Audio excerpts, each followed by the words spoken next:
Hello grade 4s and welcome to another math lesson. Today we'll be looking at lesson number 16.3, classifying quadrilaterals. So at the end of this lesson, you'll be able to reason about lines, segments, and angles to classify quadrilaterals.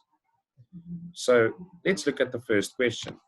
Draw three different four-sided shapes that have opposite sides that are parallel to one another.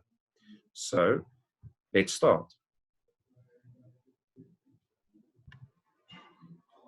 These four shapes all have parallel sides, so I'll be illustrating it with a different color.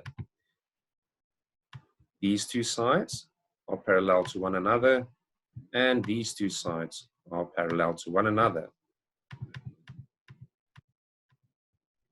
These two sides are parallel to one another, as well as these two sides.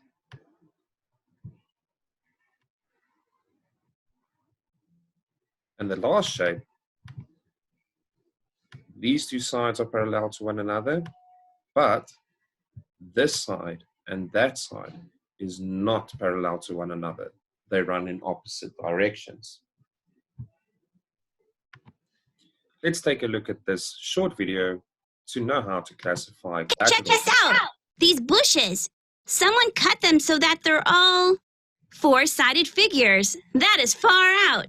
Did you know that a polygon with four sides is called a quadrilateral? Didn't know that. See these?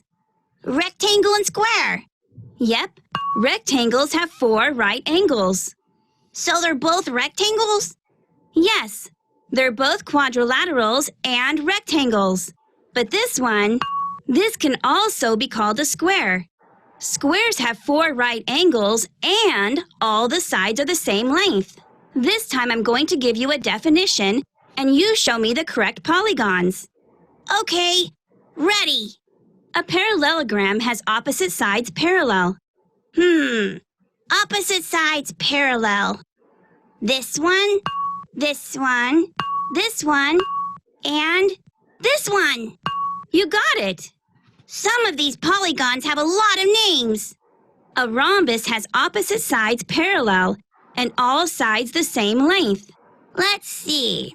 Opposite sides parallel, all sides the same length.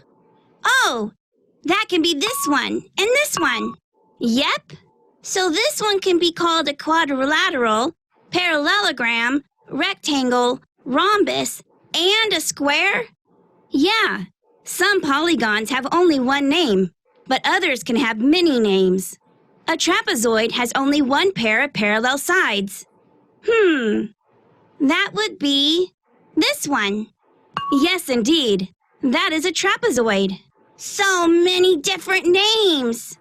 Well, some are very general, like quadrilateral, and some are very specific, like square. That's enough for now. Let's just enjoy the breeze and the blowing quadrilaterals. So now that we know what quadrilaterals are and how to classify quadrilaterals, let's turn to the next page. So here you can see that quadrilaterals can be classified by their angles or the line segments that make up their sides. So which of the quadrilaterals have only one pair of parallel sides and which have two parallel sides? So a parallelogram has two pairs of parallel sides, which is these two sides and these two sides. A rectangle has four right angles and it also is a parallelogram, where a square has four right angles and all sides are the same length. If we look at further, we can see that a rhombus is a quadrilateral that has opposite sides that are parallel and all four sides are the same length. It is also a parallelogram. And a trapezoid is a quadrilateral with only one pair of parallel sides. Now that we know that, we can go to the questions and look at how to classify these quadrilaterals. So, first of all, 4 to 7, write all the names that are possible for quadrilaterals. So first of all, we know that all sides are quadrilaterals, or all shapes are quadrilaterals. Now that we know that every single shape there is a quadrilateral, we can start naming these squares. This one is also a parallelogram.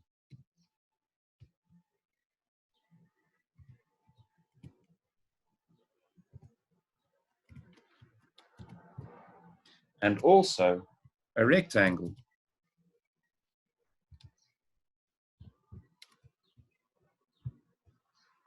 Question number 5 is also a parallelogram.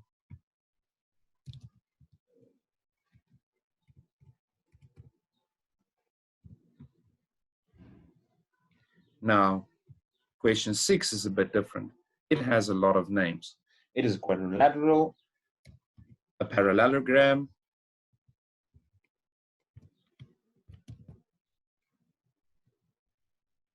a rectangle,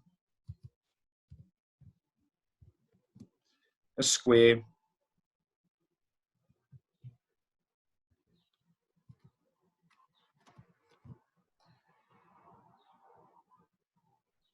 and also a rhombus.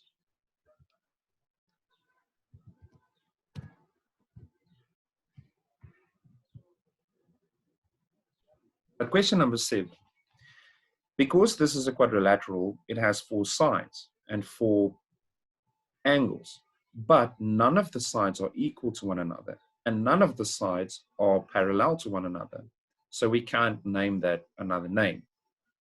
So I hope that you understand how to classify quadrilaterals and that you are able to identify these shapes.